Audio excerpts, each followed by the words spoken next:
And a sign that is to come to, I think, many organizations and employees. Accenture just laid off 11,000 employees over the course of the last 90 days. And I think the message from their CEO is probably the most important and one that we should all think about. Accenture CEO says, and I quote, more to come if they cannot be retrained for the age of AI. One of the things that I see going around in the AI world is there's really this, I don't know, division. There are some people out there propagating a vision where AI and robots will simply do everything and employees will just disappear. We will then probably go to universal basic income and, I don't know, eat grapes and watch TV, I guess. I am not in that camp. I understand the sci-fi movies want us to think we're going that direction. Could we get there someday in the future? Of course. I don't think it's the next 5 years, for example. I think what AI will be is very much like my experience in the dot-com era. It was the era of change management. AI is a new technology. It is a powerful technology. It can do some amazing things. So I think what we are heading into, at least in the next 5 years, my crystal ball is as broken as yours after that, is an era of change management. What can it do? What can it do? What will it do? What won't it do? And I think that the people who think that way will have a leg up. I certainly, if I was still employed, be investigating how to use AI in my chosen profession, whether that have been sales or pre-sales or go-to-market strategy or whatever. But I don't think I would be so scared that the robots and the machine were going to come replace my job. It's just not how I see it. And again, maybe I'm a glass half full versus a glass half empty guy, so be it. But that is what I think. That said, there will be plenty of layoffs. I mean, Accenture let go 11,000 people. What was it? IBM had, 800 in HR alone. So again, this is coming. It is real. But, there are always opportunities around this. So again, kind of my thoughts on that. I do want to thank everybody that was at the Springboard event. Lots of you came up, said hi. We signed lots of books, took lots of pictures. I want to thank you for that. If you are coming to Bigger Pockets or Vegas this weekend, next weekend, I guess, let me know. We obviously got Matt, Dion, and myself at Bigger Pockets. I'm sure we'll do some lobby cons, but let us know in the comments below if you're going to be at the 3-day Bigger Pockets event. I will let Matt and Dion know, and we'll see if we can't get something coordinated for our communities. On a positive note, I read a very interesting article.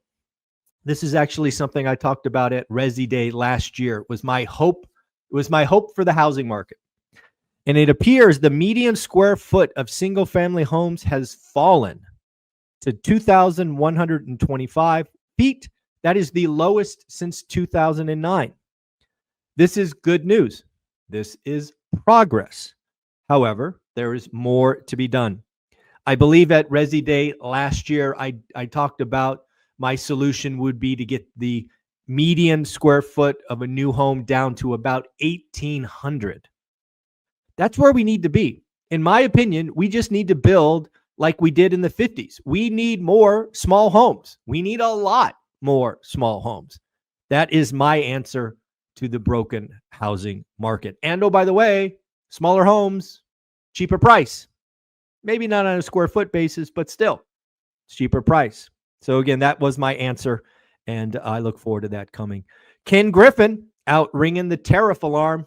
More on that in a minute. But Ken Griffin says more tariff inflation ahead. And I don't know if you picked this up. I think it was on Friday. There's actually new tariffs coming, and one of these smacks housing. As I read it, and again, these things change a lot, right? There's an announcement, there's a reaction, and then there's a pivot. But this is what I read on Friday. 50% tariff on kitchen cabinets, bathroom vanities, etc. 50%. And 100% tariff on pharmaceutical companies not building manufacturing plants in the US. Again, these tariffs are being used to incentivize companies like pharmaceutical companies to start manufacturing in the US. Again, as I understand it, reading the words of the tariff, if a pharmaceutical company starts the process of manufacturing or starts the process of building a manufacturing, they will be removed from the tariff list. So again, lots and lots of stuff coming. We did get a note from Redfin, 44.4, the triple fours, 44.4 of homeowners and renters are struggling to afford their payment. When I see scary numbers like this, and no doubt 44.4% is scary, I always want to ask myself, compared to what? Like, what was it 2 years ago? Like, if 2 years ago the answer was 17% and now we're at 44, okay, I'm concerned.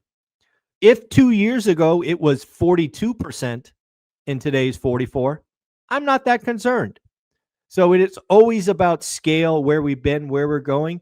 And again, lots of people use big, scary numbers like 44.4 without context to tell you where we are, where we've been, and maybe where we are going. So again, always ask yourself those questions, compared to what. How about some economic news of the week? Starting tomorrow, we have 3 Fed speeches and pending home sales. Pending home sales will be very interesting. It will be, I believe, our first look at September. So I believe it's September data that we'll be looking at, but we shall see. Then on Tuesday, we start the parade of jobs numbers. We get JOLTS, job openings.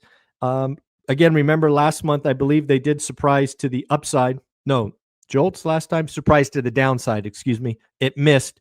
Job openings were disappearing. We will also get consumer confidence, Case-Shiller, and 2 Fed speeches. Wednesday, we get ADP, again, private payroll plus construction spending. Then on Thursday, we will get weekly unemployment claims. Remember last week, it went all the way to 218. 218, that's a pretty good number. It might be the low number of the year, but I'd have to check that. 1 Fed speech plus factory orders. And then on Friday, the big number of the week, the number of jobs created. Remember, last month was only 22,000. Also, remember last month we revised June to negative. So again, when we get Friday's number, it's not only about what the number is, but what were the revisions? Are we still going backwards? The other thing I'm going to be looking for is how many months are negative. The unemployment rate was 4.3. Does it go up? Does it jump to 4.4 or heaven forbid 4.5? We will also get ISM services and 1 additional Fed speech. We had a lot of folks join school in the last 48 hours. Thank you, thank you, thank you. Let's shout out Rob, Keith, Jeremy, Christy, and Nikki. Thank you for joining. Make sure you introduce yourself. Get to level 2, level 3, 8 masterminds or accountability groups. Find the one that works for you and enjoy. And also, we sold 2 more tickets. Remember, folks, you are running out of time. You've got 2 days, only 2 days left to buy your Vegas tickets and get some bonuses. You're going to get $100 in credit on Teachable. You're going to get a special call in October where we talk together. It'll be a very small group of 10 to 20 people, I assume. And you'll get an autographed book. If you buy 2 tickets, you can get 2 autographed books. Maybe 1 of each or 2 of 2, give 1 away as a gift. It will be up to you. I will reach out at the end of the month to all of you who bought tickets so we can get addresses and I could do some mass mailings. And let's congratulate Denise and Jonathan for getting tickets yesterday. So thank you for that. Let's keep going. Peter Schiff, housing emergency. Man, Peter Schiff is saying people are going to start to mail in their keys. That used to be called jingo mail or strategic default because they can't sell their houses for more than they owe. Yes, Peter, there is no doubt a small set of folks across the country who bought in the last couple of years, probably Texas and Florida, who are upside down. But to say that that is going to become a national crisis is misguided and not cool, bro. Not cool. We don't need to wish or put crap like that out in the universe. We can do better than that. Wall Street is starting to rethink multiple rate cuts in 2026. Why? I don't know if you caught this last week, but here's what I caught from last week's economic numbers. New home sales, monster beat. Weekly jobless claims, monster beat. Durable goods, monster beat. Existing home sales, beat. Personal income, beat. Personal spending, beat. All of those economic reports talk about a healthy and growing economy. In fact, the only number that was bad that I saw last week came out on Friday, and that was consumer sentiment. Consumer sentiment is worse. It's at a 3-month low. So again, consumer sentiment is always interesting. It's like, how do you feel? As opposed to personal spending, durable goods, new home sales. What are you doing? So the metrics that came out last week about the economy, actual spending, monster, beat. The one about how you feel, not so good. Very, very interesting. PCE came in as expected on Friday, so no concern. Headline did go up as expected to 2.7. Core stayed flat at 2.9. Don't know if you saw this, but GDP Now is forecasting Q3 at 3.9%. Folks, we just got Q2 at 3.7. Now GDP Now is saying 3.9. Rest assured, the experts are negative. They're thinking it will only be 1%. Folks, Q3 is over Tuesday. Can you believe that? Q3 is over on Tuesday. Wow. How are you doing on your yearly goals? What's going on? Let me know in the comments below. Last thing we'll do, and we'll get on. We got 2 more Fed speakers. We'll do which one we'll do Bowman first. Michelle Bowman. I am concerned that in the current environment, declines in house prices could accelerate. Interesting. Okay. All right. We'll pay attention to that, Michelle. And then lastly, Tom Barkin talking about the U.S. economy. This one actually is a pretty good imagery. Tom Barkin said, the front of the cabin is full. The back of the cabin is empty. And Tom, I believe, is talking about, if you think about airlines, right? The front of the cabin being first class, it is full and a party is going on, where the back of the plane, back of the bus is empty.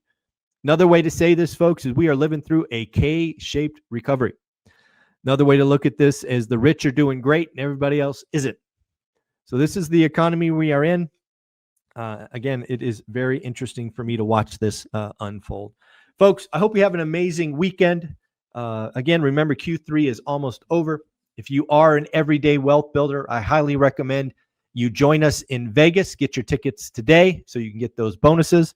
More importantly for me, though, is to join School. School is where we are getting closer and closer to 500 folks going the same direction. You will meet new friends. You will network. You will get encouraged. You will ask questions.